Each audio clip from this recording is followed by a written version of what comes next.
بسم اللہ الرحمن الرحیم۔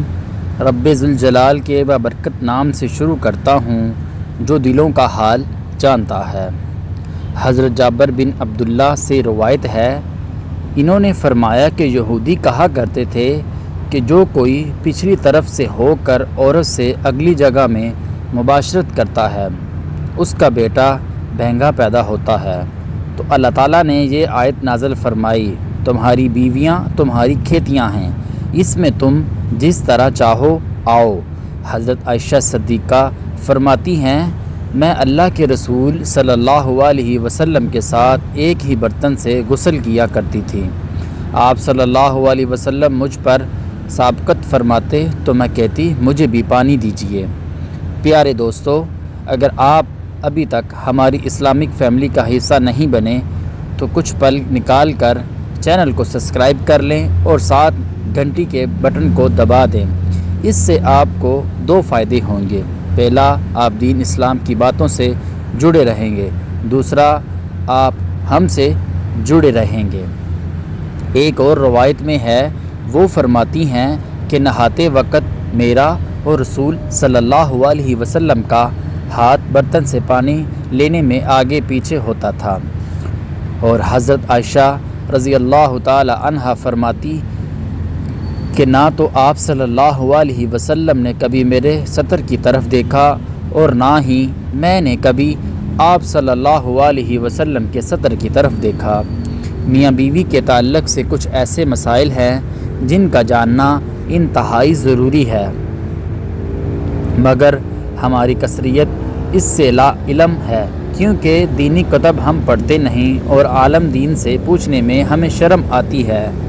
اللہ تعالیٰ حق بات سے نہیں شرماتا، اور حق بات جو قرآن مجید میں کھول کر بیان کیا گیا ہے، میاں بیوی ایک ساتھ غسل کر سکتے ہیں۔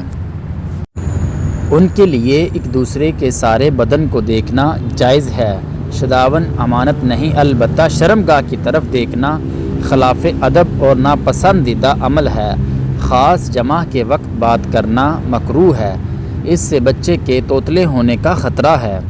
اسی طرح اس وقت عورت کی شرمگاہ کی طرف نظر کرنے سے بھی بچنا چاہیے کہ بچے کے اندھے ہونے کا امکان ہے۔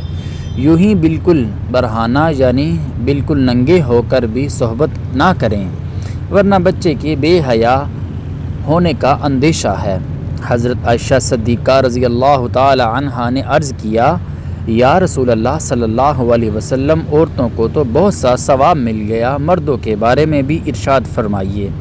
یہ سن کر حضور صلی اللہ علیہ وسلم مسکرائے اور فرمایا، مرد اپنی بیوی کا ہاتھ پکڑ کر مانوس کرتا ہے تو اس کے لیے ایک نیکی لکھ دی جاتی ہے۔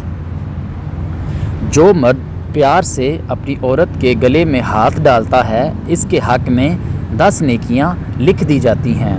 جب وہ عورت سے مباشرت کرتا ہے تو دنیا معافیہ سے افضل ہوتا ہے۔ جب غسل کرتا ہے تو بدن کے جس بال پر سے پانی گزرتا ہے، اس کے لیے ہر بال کے بدلے میں ایک نیکی لکھ دی جاتی ہے اور ایک گناہ معاف ہو جاتا ہے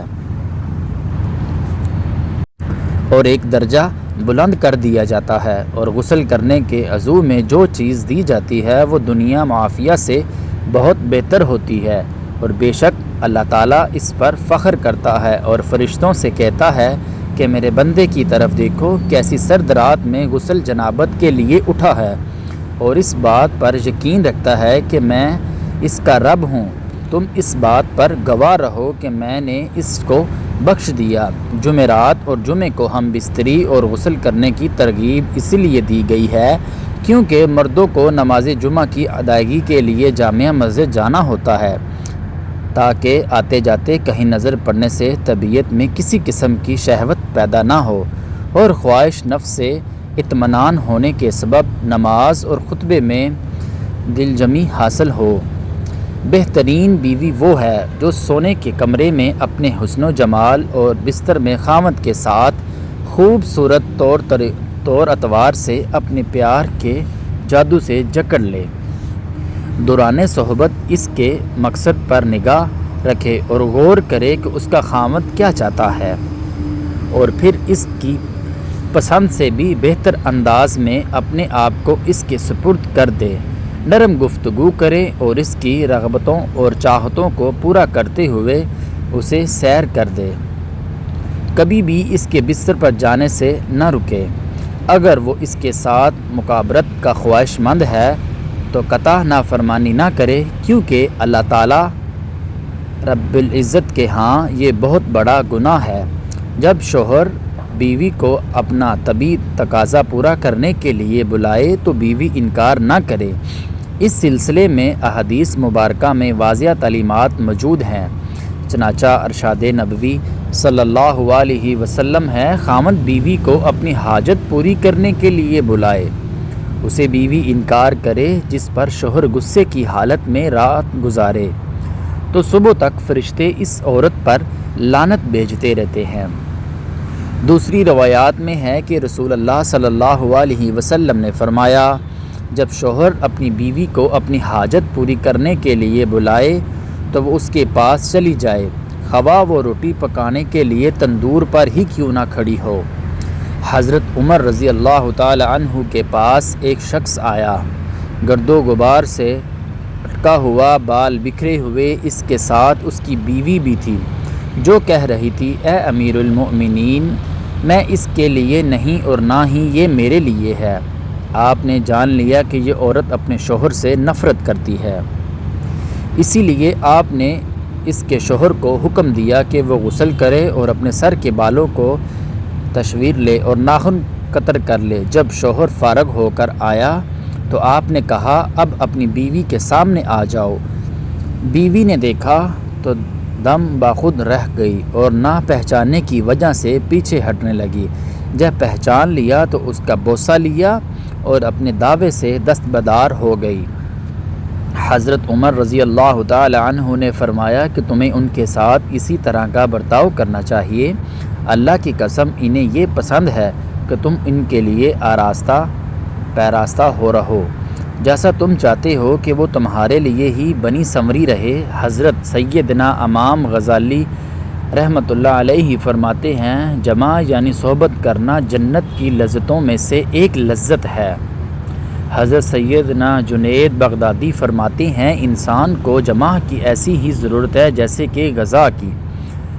حضرت نبوی صلی اللہ علیہ وسلم کہ ایک مرد کا اپنی بیوی کے ساتھ اکٹھے ایک ہی بستر میں سونا افضل ہے، اسی لیے کہ مقدر ہم بستری کرنا نہیں بلکہ مقصد بیوی کے دل میں جو خوش کرنا، بیوی کے دل کو خوش کرنے کے لیے ایام کے دنوں میں بھی اس کے قریب ہو جانا گویا انبیاء علیہ الصلاۃ والسلام کے سنت مبارکہ ہے۔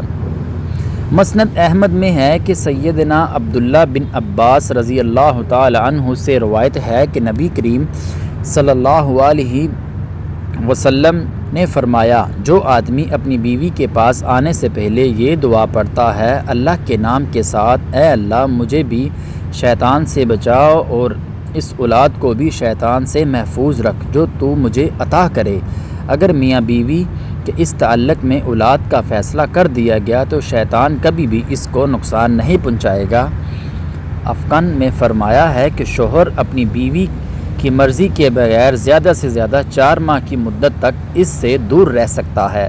میاں بیوی کا اکٹھے غسل کرنا، ایک دوسرے کے ستر یعنی شرم گاہ کو دیکھنا گناہ نہیں لیکن نہ دیکھنا بہتر ہے، کہ شرم گاہ دیکھنے سے نظر کمزور ہوتی ہے اور نسیان یعنی بھولنے کا مرض پیدا ہوتا ہے، لہٰذا اکٹھے غسل کرے تو بہتر ہے کہ ستر ڈھانپ لے تاکہ اس پہ دوسرے کی نگاہ نہ پڑے۔ میاں بیوی دونوں ایک حمام میں بیک وقت غسل کر سکتے ہیں مگر دونوں کے ستر ڈھکے ہوں تو بہتر ہے۔ حدیث میں آپ صلی اللہ علیہ وسلم کا اپنی بعض ازواج مطہرات کے ساتھ ایک ہی وقت میں غسل کرنا مرکوز ہے۔ دعا ہے کہ اللہ تعالی ہمیں دین حق پر چلنے کی توفیق عطا فرمائے اور بیوی سے محبت اور ان کے حقوق ادا کرنے کی توفیق عطا فرمائے۔ آمین ثم آمین۔